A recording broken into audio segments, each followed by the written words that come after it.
জুলাই বিপ্লবের প্রধান উদ্দেশ্য ছিল রাষ্ট্র সংস্কার। আওয়ামী ফ্যাসিবাদের আমলের দেশের প্রতিটি সেক্টরের নির্লজ্জ দলীয়করণ, স্বজনপ্রীতি থেকে দেশকে মুক্ত করা। শিক্ষার্থীদের এমন অভিপ্রায় আস্থার সৃষ্টি করলে তাতে আপামর জনসাধারণ সমর্থন দেয়। আবাল বৃদ্ধ বনিতার কঠোর প্রতিরোধে পালিয়ে যায় শেখ হাসিনা, সফল হয় গণবিপ্লব।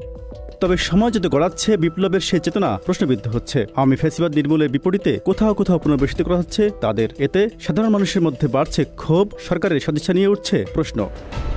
শনিবার সামাজিক যোগাযোগ মাধ্যমে তেমনই একটি খবর ভাইরাল হয়েছে। গণমাধ্যম সংস্কারে গঠিত কমিটি আওয়ামী দোসর হিসেবে প্রতিষ্ঠিত ও পরিচিত বেশ কয়েকজনকে বৈঠকের আমন্ত্রণ জানায়। গত ২২ জানুয়ারি তথ্য মন্ত্রণালয়ভুক্ত গণমাধ্যম সংস্কার কমিশন থেকে জারি করা এক চিঠিতে পলাতক সাবেক প্রধানমন্ত্রী শেখ হাসিনার উপদেষ্টা ইকবাল সোবহান চৌধুরী, সাবেক শিক্ষামন্ত্রী মহিবুল হাসান চৌধুরী নওফেল, কামাল আহমেদ মজুমদার সহ অনেককেই আমন্ত্রণ জানানো হয়।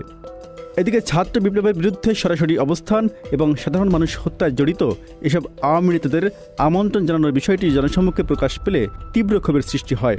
সরকার জেনে বুঝে এসব করছে নাকি কোনো একটি পক্ষ সরকারকে বেকায়দায় ফেলতে চাইছে, সে বিষয়টি নিয়ে উঠছে প্রশ্ন।